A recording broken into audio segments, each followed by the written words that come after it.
alam menjadi malaikat. Itu adalah hambanya seperti api.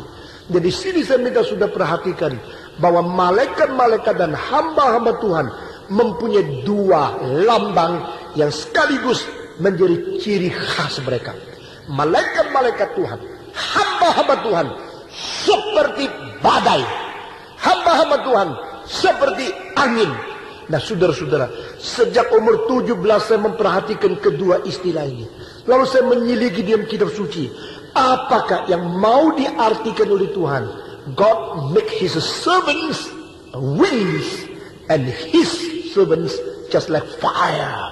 Saudara-saudara, Allah menjadikan hamba-hambanya api, Allah menjadi hamba-hambanya angin, dan angin badai tofan yang besar, bukan angin sepoi-poi. Saudara-saudara, itu sebab saya kira ada ciri khas di dalam pelayanan untuk Tuhan yang seharusnya bersifat api dan bersifat angin badai.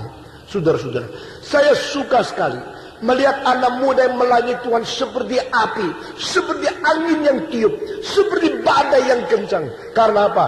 Di situ ada keberanian, di situ ada ketaatan kepada Tuhan yang tidak takut akan rugi untungnya pribadi pada waktu mereka melayani. Saudara-saudara, Tuhan menjadikan hambanya seperti angin badai. Tuhan menjadikan hambanya seperti api. Saudara-saudara, mari kita memikirkan tentang angin. Angin adalah suatu eksistensi yang ada tetapi tidak kelihatan. Nah, saudara perhatikan, ini sifat. Dia ada, dia berfungsi, tapi dia tidak kelihatan. Pelayanan kita juga demikian. Waktu kita melayani Tuhan, keberadaan kita itu adalah sesuatu fakta real yang sungguh-sungguh eksistensi, tapi tidak terlalu nonjol dan tidak kelihatan. Saudara-saudara, ini cara Alkitab menyatakan sesuatu yang satu sama yang lain itu begitu bersama, tetapi begitu kelihatan berbeda. Begitu penting, tapi kelihatan begitu tidak nonjol. Ini sifat Alkitab. Yesus berkata, kamu adalah garam dunia. Lalu Yesus mengatakan, kamu adalah terang dunia. Terang kelihatan, garam tidak kelihatan. Terang bercahaya dan berpusat yang boleh menjadi satu fokus. Semua memperhatikan. Garam mencairkan diri di dalam kuah, di mana semua tidak lihat apa kerjaannya, karena dia itu hilang, menghilang eksistensinya. Saudara-saudara, demikian di sini kita melihat dua hal. Hambamu seperti angin, hambamu seperti api. Api kelihatan, angin tak pernah kelihatan. Siapa yang pernah lihat angin? Coba angkat tangan. Saya tidak pernah lihat angin. Saya hanya melihat minyak angin itu ada. Angin tidak pernah lihat. Kemudian coba lihat bendera yang begini. Anginnya kencang. Saudara tidak melihat angin. Saudara lihat bendera yang begitu kencang kibarnya. Bukan lihat angin. Angin merupakan satu eksistensi yang tidak kelihatan. Saudara-saudara, invisible existence. Demikian hamba Tuhan yang sungguh-sungguh. Kadang-kadang tidak kelihatan dia berada, tapi keberadaannya begitu real. Karena di mana dia berada, dia bukan mau menonjolkan diri, dia mau menyatakan takhta dan kemuliaan dari Tuhan sendiri. Kedua, angin merupakan satu kekuatan yang sulit ditahan dan ditolak. Saudara-saudara, kalau saudara pernah mengetahui apa namanya Twister, saudara pernah mengetahui apa yang disebut angin yang putar-putar Twister itu, maka engkau baru sadar itu menakutkan luar biasa. Siapa bisa menahan angin? Angin yang paling kencang, kadang-kadang lebih dari 300 km satu jam. Saudara-saudara, mobilmu yang setir sampai 180, 200 tidak sekencang angin. Itu sebab pada waktu angin kencang itu datang, mobilmu bisa lari menjadi 600 km. Karena ditambah dengan 300 km lagi. Saudara-saudara, angin yang kencang tiba, itu pohon yang ratusan tahun dengan akar yang besar, semua dicabut oleh tangan yang tidak kelihatan. Satu kekuatan yang tidak bisa ditahan. Hamba Tuhan yang disuruh oleh Tuhan, hamba Tuhan yang melayani Tuhan juga mempunyai kekuatan seperti badai yang tidak kelihatan. Tahun 1929 di New York dibangun satu gedung yang tertinggi di dunia waktu itu. Dan rekor tingginya gedung itu sampai berpuluh-puluh tahun tidak pernah dilewati oleh gedung yang lain. Dan hanya pakai 2 tahun selesai gedung itu. Namanya Empire State Building. Yang tingginya 1270 foot, saudara-saudara. Dan gedung itu waktu dibikin, mereka mulai memikirkan tingginya itu. Dan angin yang kencang kalau lewat kepada pelabuhan itu New York akan menjadi bahaya atau tidak. Karena manusia tidak pernah membuat satu gedung yang 102 lantai di atas permukaan bumi ini. Maka akhirnya mereka memakai teknik dan memakai cara terbaik untuk supaya gedung itu bisa melawan angin.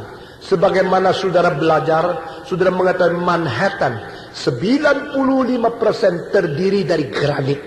Jadi itu satu-satunya pulau Manhattan, satu semenanjung yang mempunyai kekuatan luar biasa untuk boleh mengangkut akan gedung yang paling tinggi dan kuat luar biasa. Kecuali beberapa tempat yang bawahnya pasir, lainnya semua granit. Jadi kalau membuat bor, bikin fondasi di Manhattan itu sulit sekali karena terlalu keras batunya. Tapi kalau sudah terjadi bikin bangunan di atas, swift sekali, itu begitu besar. Saudara-saudara, 102 susun yang sampai hari ini baru disaingi oleh World Trade Center, oleh Sears Tower yang ada di New York, ada di Chicago, lalu disaingi oleh Kuala Lumpur Petronas Twin Tower, lalu akan disaingi lagi di Shanghai, dan disaingi lagi di Hong Kong akan datang 2 menara yang tertinggi. Saudara-saudara, ini semua memikirkan satu hal.